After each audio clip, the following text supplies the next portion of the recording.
السلام علیکم میرے پیارے ویورز، امید کرتا ہوں کہ آپ سب ٹھیک ہوں گے اور آج کی میری سٹوری ہے زندگی کی حقیقت۔ شازیہ ہمارے گھر کے قریب رہتی تھی اور میرے ساتھ ہی ہماری گاڑی میں کالج آتی جاتی تھی۔ ایک روز چھٹی کے وقت امی کا فون آیا کہ ڈرائیور کسی کام سے چھٹی پر چلا گیا ہے، تم شازیہ کے ساتھ رکشا میں گھر آ جاؤ۔ اسٹاپ پر کچھ دیر انتظار کے بعد شازیہ بولی، بنا کوئی رکشا تو آتا دکھائی نہیں دے رہا، چلو بس میں چلتے ہیں۔ اسی وقت ہماری مطلوبہ بس بھی آ گئی۔ اس نے میرا بازو پکڑا اور بولی، جلدی سے اس میں چڑھ جاؤ ورنہ دوسری بس گھنٹہ بھر بعد ملے گی۔ جو ہم دونوں بس میں سوار ہو گئیں، ہمارے کالج کی اور بھی لڑکیاں اس بس میں سوار تھیں۔ رش کی وجہ سے ہم دونوں کو سیٹ نہ ملی، اس لیے کھڑے ہو کر چھت کا ڈنڈا پکڑے ہوئے تھیں۔ مجھے اس طرح سفر کرنے کا تجربہ نہ تھا، اس لیے اپنا توازن برقرار رکھنا محال ہو رہا تھا۔ اگلے اسٹاپ پر بس رکی تو 3 لڑکے لیڈیز کیبن کے دروازے سے سوار ہوئے اور ہمارے پیچھے کھڑے ہو گئے۔ ہمیں بہت برا لگا۔ 2-3 مرتبہ کنڈکٹر نے ان سے کہا کہ یہ لیڈیز کیبن ہے، آپ لوگ مردانہ حصے میں جائیں، مگر وہ ٹس سے مس نہ ہوئے بلکہ دھمکیاں دینے لگے کہ تم جانتے نہیں ہم کون ہیں، ہم اس شہر کے راجا ہیں، راجا زیادہ بات کی تو گاڑی سے اتار کر تمہاری دھنائی کریں گے۔ ڈر کے مارے میں تو کانپ رہی تھی۔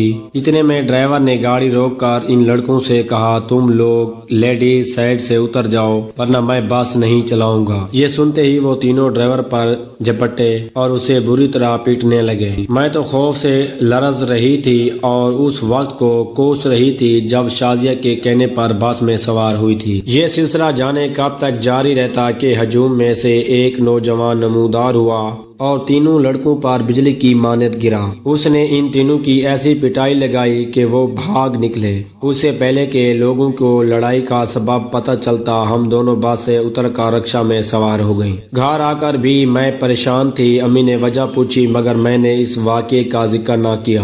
دن گزرتے گئے مگر میرے ذہن سے اس نوجوان کا خیال نہ نکلا جس نے ان آوارہ لڑکوں کا دماغ ٹھکانے لگایا تھا۔ اس واقعے کو 2 ماہ گزر گئے۔ کالج کا ٹرپ پنک پر جانے کو تیار ہوا۔ ہم سب طلباء بہت خوش تھیں، سب نے خوب انجوائے کیا۔ تبھی اچانک میری نظر سامنے سے آتے نوجوان پر پڑی۔ یہ وہی دلیر لڑکا تھا۔ میں مہو ہو کر اس سے دیکھنے لگی کہ یہ کہاں سے آ گیا ہے یہاں۔ اونچ لمبا، قدمی، تانبے جیسی سرخی میر رنگت، وہ اکیلا تھا۔ میں نے شازیہ سے کہا، یہ وہی ہے نا؟ وہ بولی، ہاں وہی لگتا ہے، چلو اس کو شکریہ کہتے ہیں۔ نہیں بھائی، خدا جانے کون ہے، مگر شازیہ نے اس کی جانب قدم بڑھا دیے۔ وہ دلیر لڑکی تھی۔ اس نے بات چیت کے لیے پہل سلام سے کی مگر نوجوان نے سلام کا جواب نہیں دیا۔ صاف ظاہر تھا کہ وہ بات نہیں کرنا چاہتا تھا یا اس نے ہم کو پہچانا ہی نہ تھا۔ اس کی بے نیازی پر میری سہیلی کا خفت سے منہ اتر گیا تو میں آگے بڑھی اور اس کی شرمندگی مٹانے کو اس لڑکے کو سلام کیا اور حیرت زدہ رہ گئی کہ اس نے میرے سلام کا جواب نرمی سے دیا، تاہم میں بات بڑھانے کی ہمت نہ کر سکی۔ تبھی شازیہ نے بات شروع کر دی، بولی، دراصل ہم آپ کا شکریہ ادا کرنا چاہتے تھے۔ اس دن ہماری وجہ سے لڑائی ہوئی تھی اور آپ نے ان بدماشوں کو مار بھگایا تھا۔ میں آپ کا شکریہ قبول کرتا اگر وہ میں ہوتا۔ آپ کو غلط فہمی ہوئی ہے، میں نے کسی کی خاطر لڑائی نہیں کی۔ اس کا جواب سن کر ہم دونوں چپ رہ گئیں۔ یہ بحث نہیں کی کہ اس روز آپ ہی تھے، مگر شازیہ نے ہمت کر کے اس کا نام پوچھ لیا۔ تب اس نے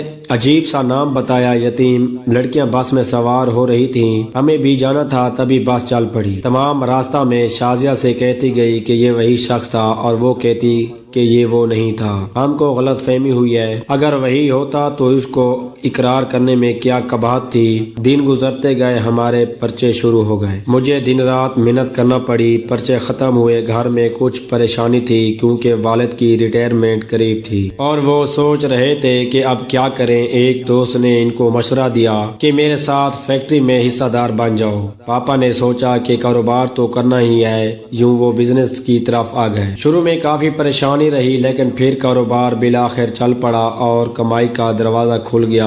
پاپا اب اپنا تمام وقت بزنس کو دیتے۔ کچھ عرصہ بعد ان کے شراکت دار نے کینیڈا شفٹ ہونے کا فیصلہ کر لیا اور سارا بزنس میرے والد کے حوالے کر گئے۔ اب ان کو کسی معاون کی ضرورت تھی، لہٰذا وہ بھائی نادر کو ساتھ لے جانے لگے تاکہ یہ کچھ کاروباری رموز سیکھ لے تو ان کا دست راز بن جائے۔ ایک دن اچانک ہمارے گھر پر غم کے بادل چھا گئے۔ فیکٹری سے گھر آتے آتے ہوئے میرا جان سے پیارا بھائی کنڈو کے گھر گیا۔ انہوں نے کافی رقم کا مطالبہ کیا جو وہ نہ دے سکا۔ انہوں نے بے رحمی سے نادر بھائی کو گاڑی سے کھینچ کر باہر نکالا اور گولی مار کر سڑک پر پھینک گئے۔ اگر یہ سٹوری آپ کو اچھی لگی ہو تو میرے چینل کو سبسکرائب اور میری ویڈیو کو لائک کر دیجیے گا۔ شکریہ۔